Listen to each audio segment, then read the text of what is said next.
Hey everyone, this is Arya. Welcome back to my channel Arya's Classes. So today we are starting class 7th history chapter 1 new topic. ठीक है, chapter 1 start तो हो चुका है but इसका क्या बोलते हैं एक और नया टॉपिक स्टार्ट कर रहे हैं and that is region and empire. ठीक है, तो ये टॉपिक हम लोग कवर करेंगे इसमें. अब एक्चुअली ये रीजन एंड एम्पायर क्या है, ये टॉपिक कहना क्या चाहता है, ये सब इस मतलब जो इसमें लिखा हुआ है पूरा, इस सबको आप समझने के बाद क्लियरली जब मतलब उसकी अंडरस्टैंडिंग अच्छे से हो जाएगी आपको, उसके बाद आपको खुद समझ में आ जाएगा कि ये कहना क्या रहता है. अच्छा, ये जो चैप्टर है चैप्टर 1 पूरा ये एक इंट्रोडक्शन चैप्टर है. मतलब कि आप आगे जो आपके आने वाले चैप्टर्स हैं उनमें आप क्या क्या रीड करोगे, क्या क्या आप पढ़ोगे, एक तरीके से उसका इंट्रोडक्शन देता है चैप्टर. ठीक है, कोई पर्टिकुलर चीज़ के बारे में नहीं पढ़ा रहा है, इंट्रोडक्शन दे रहा है चीज़ों का. ठीक है, तो अब देखो रीजन एंड एम्पायर वाले टॉपिक में क्या है, ये एक इंट्रोडक्शन है कि जैसे कई सारे डिफरेंट किंग्स थे, उन्होंने बड़ी बड़ी डायनेस्टीज़ बनाई. तो अब जैसे दिल्ली सल्तनत है तो उसका आप आगे जब जाओगे और चैप्टर्स में, ठीक है, आई थिंक सेकेंड क्या बोलते हैं चैप्टर 2, 3 है, उसमें आप पढ़ोगे इसके बारे में, दिल्ली सल्तनत के बारे में.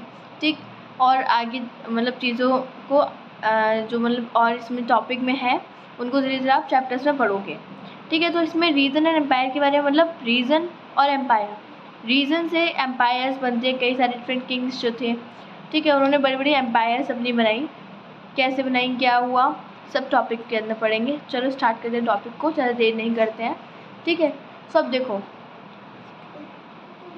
यहाँ पे क्या होता है कि अब यहाँ पे क्या होता है कि कई सारे लार्ज स्टेट्स होते हैं. ठीक है, लाइक चोलास के हो गए, तुगलक्स के, मुगल्स के. तो इन सब के अंडर में कई सारी मतलब रीजन्स आते हैं. इन्होंने इंडिया का कई सारा पार्ट जो था कवर करके रखा था, इनके अंडर में था एक तरीके से. ठीक है, तो चोलास, तुगलक्स, मुगल्स, खिलजीज, ये सब किंग्स जो थे इनके अंडर में, मराठास और भी है ना. तो अब देखो यहाँ पे क्या है कि जैसे फॉर एग्जांपल ये इंडिया है आपका पूरा. ठीक है, एक मतलब अभी चैप्टर अंदर जब आप लास्ट टॉपिक, इसका ही लास्ट टॉपिक पढ़ोगे उसमें आप पता करोगे, बट मैं यहाँ पे फिर भी बता दी थी आपको. पर सपोज़ ये आपका इंडिया का यहाँ पे पिक्चर दिया गया है. ठीक है, अब यहाँ पे क्या है, पहले जो इंडिया है इसमें we can say region wise जो थे किंग रूल करते थे. ठीक है, जैसे ये कोई रीजन हो गया, यहाँ पे पर्टिकुलर कोई किंग जो था रूल कर रहा होगा. ये कोई रीजन हो गया, यहाँ पे कोई पर्टिकुलर किंग रूल कर रहा होगा. ठीक है, इधर मतलब ऐसे रीजन वाइज रूल करते थे. ठीक है, कि इस रीजन में कोई और होगा, इसमें कोई और होगा, रीजन वाइज. अब इस रीजन में कोई और किंग होगा, इधर इस रीजन में कोई और किंग होगा, तो रीजन वाइज रूल करते. ठीक है, हर एक रीजन का डिफरेंट किंग होते थे अलग अलग. बट जब क्या बोलते चोलास की, तुगलक्स की, मुगल्स की या खिलजीज की क्या बोलते वी कैन से कि टाइम पीरियड आता है, तो इसमें ये लोग जो ये रीजन्स होते हैं इनको पूरा कवर कर लेते हैं और अपने अंडर में ले लेते हैं. तो अब ये जो छोटे छोटे रीजन्स हैं ना, ये बड़ी बड़ी एम्पायर्स में कन्वर्ट हो जाते हैं. और सपोज चोलास हैं तो उनका साउथ इंडिया में रूल था. ठीक है, तो जो साउथ इंडिया है यहाँ पे जो छोटे छोटे रीजन्स थे, छोटे छोटे रीजन्स को ये बड़े बड़े एम्पायर्स में कन्वर्ट कर लेते हैं. ठीक है, फिर ये एम्पायर पे रूल करते हैं. अब जैसे यहाँ पे है तो यहाँ पे कोई और किंग रूल कर रहा होगा. ठीक है, ये जो एम्पायर्स है इन रीजन्स को हटा के एम्पायर बना ली होगी. तो बेसिकली यही दिया गया है कि इन लोगों का कंट्रोल कई सारे रीजन्स में था. ठीक है, चलो अब क्या है यहाँ पे कि असंस्कृत प्रस्ती क्या बोलते हैं प्रेजिंग द दिल्ली सल्तनत गियासुद्दीन बलबन. मतलब देखो यहाँ पे संस्कृत प्रस्ती की बात की है. आप कहोगे कि ये संस्कृत प्रस्ती क्या होती है. ठीक है, तो अब इस संस्कृत प्रस्ती की पहले तो पिक्चर दिखा दी, तो उसके बाद आपको बताऊंगी, एक्सप्लेन करूंगी कि ये क्या होती है.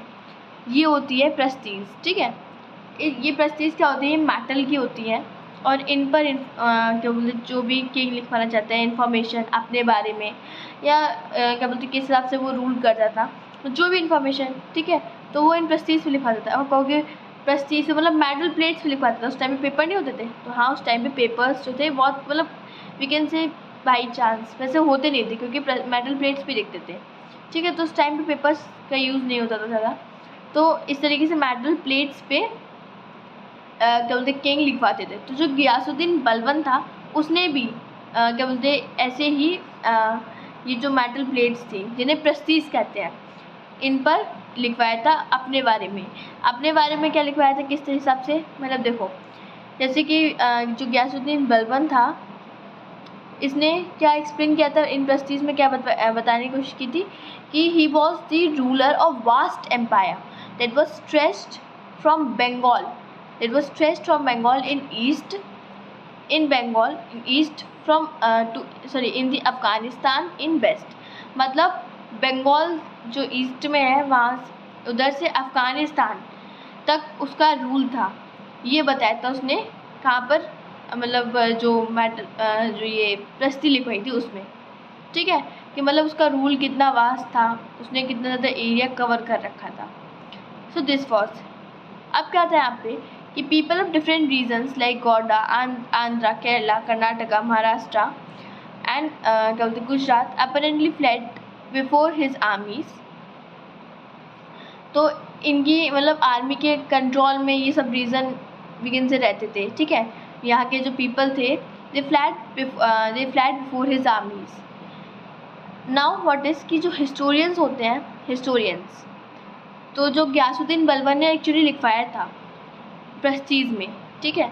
तो अब क्योंकि आपने देखा कि हिस्ट्री लिखने के लिए हिस्टोरियंस को मैन्युस्क्रिप्ट, इंस्क्रिप्शन की ज़रूरत पड़ती है जो पहले के टाइम पे लिखवाए गए होंगे, ठीक है। तो अब क्या होता है कि जो हिस्टोरियंस होते हैं ना, वो जो प्रेस्टीज गयासुद्दीन बलबन ने लिखवाई थी उनको वो रिगार्ड करते हैं as exaggerated claims of the conquest. मतलब historians regard these as exaggerated claims of the conquest. मतलब उनको जो प्रेस्टीज लिखवाई थी उनमें जो इन्फॉर्मेशन थी उसको हिस्टोरियंस गलत ठहराते हैं। मतलब कहते हैं कि भाई ये जो इन्फॉर्मेशन है ये इसमें झूठ इन्फॉर्मेशन है, गलत इन्फॉर्मेशन है। आप कहोगे कि हिस्टोरियंस ऐसे कैसे कह सकते हैं, क्योंकि ऑब्वियसली उस टाइम पे तो ऐसा था नहीं कि हिस्टोरियंस उस टाइम पे भी थे और अब भी वही हिस्टोरियंस हैं, ठीक है। उस टाइम पे तो मतलब जैसे अभी आप हो तो क्या आप उस टाइम पे भी थे कि आप पता लगा सकते हो? पॉसिबल नहीं। तो आप कहोगे कि हिस्टोरियंस कैसे पता लगाते थे इसको? तो जैसे कि क्या बोलते हैं डिफरेंट आर्कियोलॉजिकल सर्वेज होती हैं इसके लिए, और जो डिफरेंट मतलब अदर मैन्युस्क्रिप्ट हैं। अब उस टाइम पे सिर्फ एक ही मैन्युस्क्रिप्ट तो लिखी नहीं होगी जो गयासुद्दीन बलबन ने लिखवाई होगी, और भी मैन्युस्क्रिप्ट या फिर और भी मतलब प्रेस्टीज लिखी गई होंगी। तो मतलब इस तरीके से और डिफरेंट प्रेस्टीज से वो लोग पता लगाते हैं भाई कि इन्फॉर्मेशन सच्ची है कि झूठी है ना। सो क्या होता है कि at the same time they try to understand by ruler kept claiming to have control over different parts of the subcontinent, ठीक है। उस टाइम पे वो ये भी देखते हैं कि रूलर मतलब ये क्लेम करते हैं, ये क्लेम क्यों करते हैं कि they have control over different parts of the subcontinent. मतलब उन्होंने इतना ज़्यादा अपने अंडर में एरिया को कंट्रोल में कर रखा है। इस तरीके के क्लेम्स रूलर्स देते हैं अपनी प्रेस्टीज में। तो हिस्टोरियंस इसको भी जानने की एक तरीके से कोशिश करते हैं बेसिकली। सो नाउ अब यहाँ पे क्या है, आपने देख लिया कि गयासुद्दीन बलबन जो था उसकी मैन्युस्क्रिप्ट को हिस्टोरियन ने झूठा ठहराया कि ये गलत थी, इन्फॉर्मेशन गलत थी। क्योंकि अब क्या होता है कि आर्कियोलॉजिकल सर्वे, क्योंकि गयासुद्दीन मतलब ऐसा क्यों था कि ये लोग झूठी इन्फॉर्मेशन को दे देते थे? रीज़न क्या था इसका कि ये लोग झूठी इन्फॉर्मेशन प्रोवाइड कराते थे लोगों को। तो एक्चुअली इसका रीज़न आप ये भी कह सकते हो कि वो किंग ये शो करने की कोशिश करते थे, मतलब जो उनकी जनरेशन है उसको, कि उस टाइम पे मतलब गयासुद्दीन बलबन की पावर कितनी थी, ठीक है, वो कितना ग्रेट रूलर था, इस तरीके का शो करने की कोशिश करते हैं। अब क्योंकि तो शो करने की कोशिश करते हैं झूठी इन्फॉर्मेशन से, तो अब हमें क्या पता कि वो झूठी इन्फॉर्मेशन है कि सच्ची, ठीक है। उन्होंने तो यही सोच, मतलब जो गयासुद्दीन बलबन था उस टाइम पे जो इसने ये बनवाई होगी प्रेस्टीज, उसने तो यही सोच के बनाई होगी ना कि अभी तो हम यहाँ पे लिखवा दे रहे हैं, किसी और को क्या पता कि ये झूठी इन्फॉर्मेशन है कि सच्ची। मे बी वो 100 ईयर्स, ठीक है, या 200 ईयर्स रह सकता है, इससे ज़्यादा तो लाइफ स्पेन नहीं होती है। तो अब आफ्टर दिस जो भी पर्सन उसको रीड करेगा वो तो जो प्रस्ती लिखी हुई है उसको सच ही मानेगा ना। तो गयासुद्दीन बलबन ने यही सोच के इस तरीके की इन्फॉर्मेशन दी।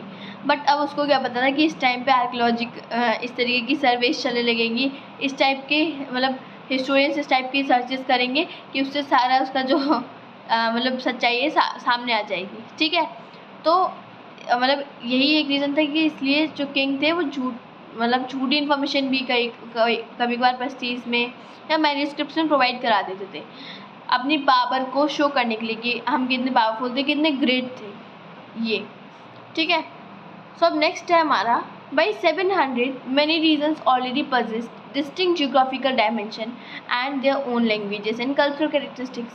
700 वाला जो टाइम पीरियड था उसमें कई सारे रीजन्स जो थे, ठीक है, तो उनकी खुद की जियोग्राफिकल डायमेंशन था, खुद की लैंग्वेजेस, खुद का कल्चर था। बट क्या होता है कि जैसे जैसे ऑकेजनली मतलब डायनेस्टीज़ आती जाती हैं, मतलब जो चोलास थे, खिलजीज थे, तुगलक्स, मुगल्स, ये सब लोग डायनेस्टीज़ बनाना शुरू कर देते हैं, ठीक है। तो ये लोग जब डायनेस्टीज़ बनाना शुरू करते हैं so were able to build an empire. ये लोग मतलब जो ये आपने देख लिया तो जो खिलजी डायनेस्टी थी, ठीक है, और चोलास की डायनेस्टी हो गई, मुगल डायनेस्टी हो गई, तो ये लोग जो रीजन्स थे, छोटे छोटे रीजनल स्टेट्स थे, इनको क्या बोलते हैं, इनके जो किंग्स थे उनको हरा के और उन रीजन्स को इकट्ठा करके एक बड़ी सी पैन रीजनल एम्पायर को बनाते थे, ठीक है, जिसे एम्पायर बोलते थे। और मतलब क्या एम्पायर तो बोलते थे, उसका नेम एक्चुअली क्या था, pan regional empire. So build an empire that was pan regional, ठीक है, स्पैनिंग डाइवर्स रीजन्स। सो अब क्या होता है यहाँ पे, not all these empires were equally stable और successful.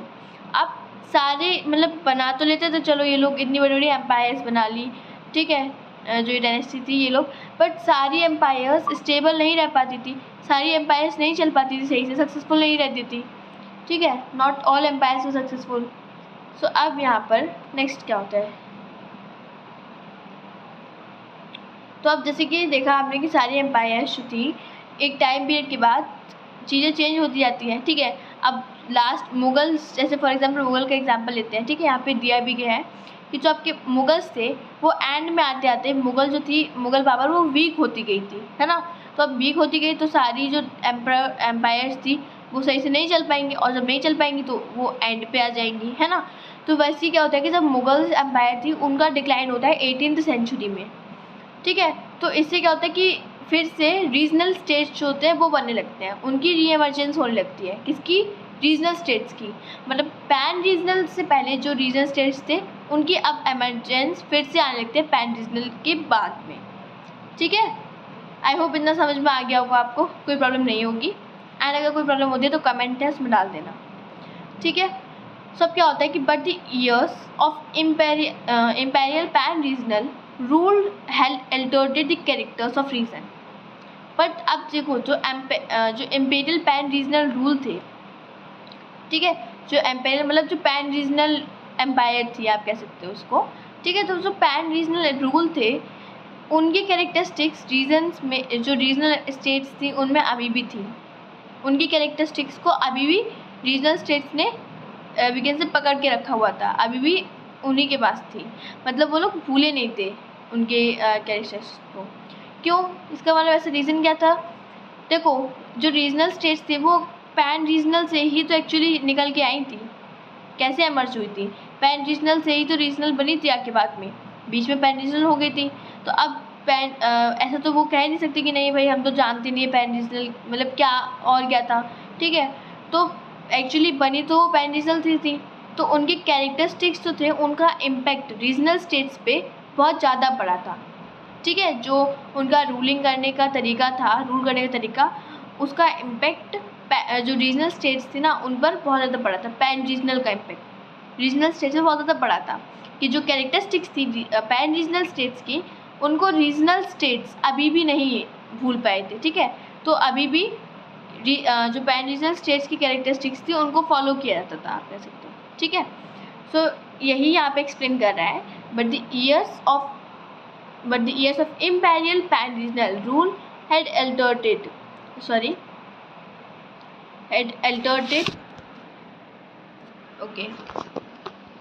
altered to the characteristics of regional, ठीक है।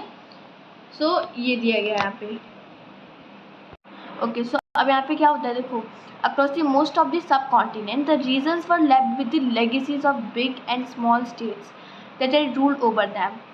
कई सारे मतलब सब कॉन्टिनेंट में रीजन्स जो थे जो मतलब जिन्होंने रूल किया था रीजनल स्टेट्स पे, ठीक है। तो मतलब पैन रीजनल आप कह सकते हो उनको, तो रीजनल स्टेट्स पे तो पैन रीजनल की जो इम्पोर्टेंट लेगेसीज थी वही मैं बार बार रिपीट कर रही हूँ, मैं पहले भी रिपीट कर चुकी हूँ, ठीक है। तो जो पैन रीजनल की इम्पोर्टेंट लेगेसीज थी, मतलब जो भी इम्पोर्टेंट रूलिंग करने का वे था, लेगेसीज मतलब कुछ मतलब इम्पोर्टेंट ऐसा थिंग, ठीक है। तो जो इम्पोर्टेंट तरीके थे, ठीक है, या आप कह सकते हो कि उससे इम्पोर्टेंट चीज़ें क्या सीखने को मिलती हैं, तो वो लेगेसीज़ में आती हैं, ठीक है। तो जो इम्पोर्टेंट लेगेसीज़ थी क्या बोलते रीजन्स की, वो अभी भी यहाँ पे क्या दिया, regions were left with the legacies of the big and small states that had rule over them. तो जो रीजन्स थे उनके पास अभी भी इम्पॉर्टेंट लेगेसीज थी उन स्टेट्स की, उन बिग एंड स्मॉल स्टेट्स की जिन्होंने रूल किया था रीजन्स पर, जो रीजनल स्टेट्स थे उन पर रूल किया था ना, तो उनकी इम्पॉर्टेंट लेगेसीज अभी भी किसके पास थी, रीजन्स के पास थी, ठीक है। तो मतलब अभी भी वो उनकी इम्पॉर्टेंट लेगेसीज को नहीं भूले थे। रीजनल स्टेट्स बन चुके थे, री एमरजेंस हो चुकी थी उनकी, पैन रीजनल चले गए थे, ठीक है। बट अभी भी जो इम्पॉर्टेंट लेगेसी थी पैन रीजनल की, वो अभी भी रीजनल स्टेट्स नहीं भूले थे। यही दिया गया इस टॉपिक में।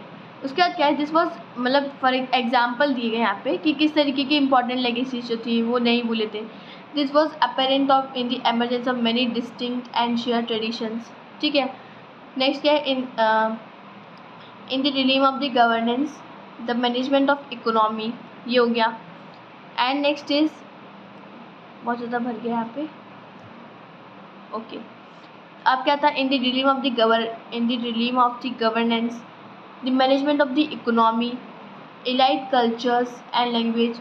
तो इस तरीके की जो इम्पोर्टेंट लेगेसीज थी वो अभी भी क्या बोलते रीजनल स्टेट्स ने अपने पास अडॉप्ट करके रखी हुई थी, ठीक है। सो अब देखो ये सब जो टॉपिक है हमने पढ़ा अभी तक, इसका एक कंक्लूजन क्या है बेसिकली।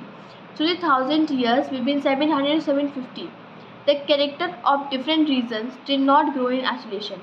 मतलब जो ये डिफरेंट रीजन्स थे इनके जो कैरेक्टरिस्टिक्स थे, ठीक है, character of different regions did not grow in isolation. मतलब फॉर एग्जांपल अगर आपसे मैं कहूँ कि आप क्या गेम खेलते हो, तो आप कहोगे कि नहीं। मैं कहूँ आपसे आप फ़ोन यूज़ करते हो या आप लैपटॉप यूज़ करते हो, तो आप कहोगे नहीं, ठीक है। बट ऐसा तो नहीं कि आप गेम जानते नहीं कि गेम क्या होता है या किस तरीके से खेला जाता है, ऐसा तो नहीं कि आप जानते नहीं उस चीज़ को, ठीक है। या आप ये नहीं जानते कि फ़ोन को यूज़ कैसे किया जाता है, या आप नहीं क्या मतलब जानते तो हो बट आप यूज़ नहीं करते उस चीज़ को। तो वैसे रीजनल एम्पायर्स जो थी वो ये नहीं कह सकती थी कि नहीं भाई हम तो कुछ जानते ही नहीं है इसके बारे में, हम तो बिल्कुल अलग हैं, ठीक है। मतलब क्या बोलते हैं पैन रीजनल से छूटने के बाद वो डायरेक्ट इस तरीके से मना नहीं कर सकती कि नहीं हम तो कुछ जानते नहीं है भाई, हम तो इस मोह माया से भरे हैं, इस तरीके से तो नहीं कह सकती है वो, है ना। वो जानती तो है बट अब क्या है कि वो रीजनल जो क्या बोलते हैं जो पैन रीजनल थी वो रीजनल में कन्वर्ट हो गई थी, ठीक है। पर ऐसा तो है नहीं कि पैन रीजनल के बारे में कुछ जानती ही नहीं है, या उसका किस तरीके का रूलिंग करने का वे था वो कुछ जानती नहीं है, ये तो नहीं कह सकती ना। जानती है तो उन पैन रीजनल का इम्पैक्ट इस तरीके का था कि रीजनल स्टेट्स जो थी अभी तक उन्हें अडेप्ट करके रखा था। तो ये इसका कंक्लूजन है बेसिकली, ठीक है, कि जो पैन रीजनल स्टेट्स थी उनका इम्पैक्ट इतनी अच्छी तरीके से पड़ा था कि रीजनल स्टेट्स बनने के बाद भी जो पैन रीजनल के तरीके थे रूल करने के वो क्या बोलते रीजनल स्टेट्स ने अभी भी अडेप्ट करके रखे थे, मतलब नहीं भूली थी वो इन चीज़ों को, ठीक है। तो ये था बेसिकली इसका कंक्लूजन। तो एक बार रीड कर लेते हैं। These regions felt the impact of large pan regional forces of integration without ever quite losing their distinctiveness, ठीक है। तो यहाँ पर ये टॉपिक आपका फिनिश होता है और आई होप कि ये टॉपिक आपको अच्छे से समझ में आ गया होगा क्लियरली।